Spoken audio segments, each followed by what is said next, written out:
Assalamu alaikum wa rahmatullahi wa barakatuh. Allah'ım aslanlar. Sağlıklarınız қалай? Үй шаман есен ба? Мына үлкен бауырым амансың ба? Мына жақта мына бауырым өте орынды және дұрыс сұрақ қойды. Алла разы болсын. Және бұл жалғыз бір патша емес, бүкіл басшыларға да арналады осы. Және бүкіл иісі мұсылман болса, сол басшылардың бәріне осы сұрақ тиесілі болады. Оның ішінде ел басқарған адам болса, патша оларға тіптен жауапкершілік мыңдаған есе жаңағы қатты болады. Қарыз мәселесіне келетін болсақ, қарыз мәселе жеке бас үшін алған қарыз болып, немесе халықтың мүддесі үшін алынған қарыз. Осы сияқты қарыздардың түрлері көп бөлінеді. Алла Тағала ақыретте кешетіндері болады, және сұралатындары болады.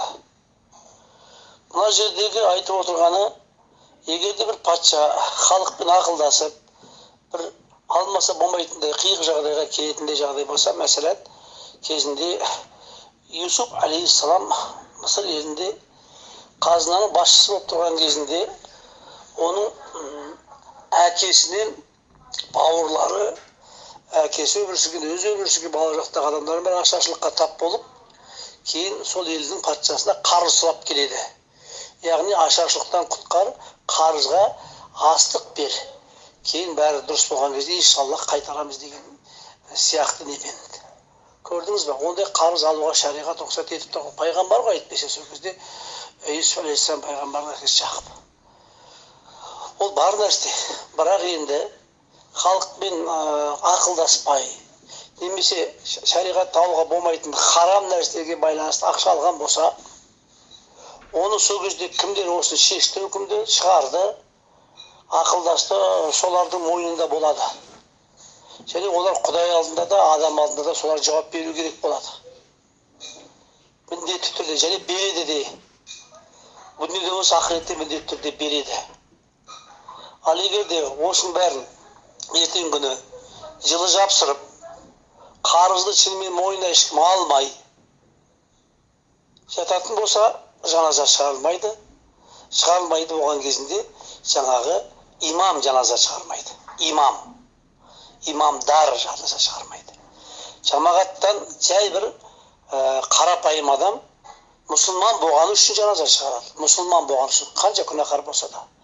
Бірақ имамдар арнайы діни қызметкерлер шығармайды. Ал егерде имамдар шығаратын болса, онда ол имам жауап береді Алланың алдында. Өйткені шариғат қайтарып тұр осы нәрсені. Неге? Өйткені ол жиіркенішті іс істеген үшін, күнәлі іске барған үшін.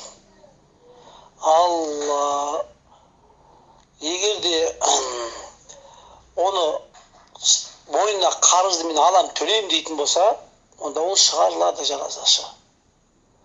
Енді Құдай беретін арығысын, бәріміз пендеміз, бір күні қайтамыз. Барлығымыз де ақыретке қайтар кезде бұл сұрақ патшаға емес, жай қара қолған да соғады осы сұрақ. Сол үшін жаңағы адамның алдындағы сұрақ, Алланың алдындағы, адамның алдындағы қарыз, Алланың алдындағы қарыз болып бөлінеді ғой. Алланың алдындағы қарыз әрине өз алдында бөлек мәселе, ол фарыз мәселесіне байланысты.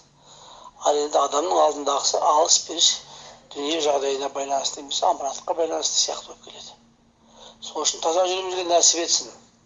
Мына бауырымыздың қойып отқан сұрағы ашынып, және халықтың ахуалын ойлап, және халықпен ақылдаса да қарапайым халықпен емес, белгілі бір аз ғана топтар өздерінше халық басқарамыз деп жиналып алып, халыққа жана шығансып, алған ақшаның өзін тиісті орындарға қолданбай, халықты игілігіне қолданбай, апкебап, оны жеп, оны жымқырып, сөйткендердің барлығы Құдай алдында жауап беретін болады.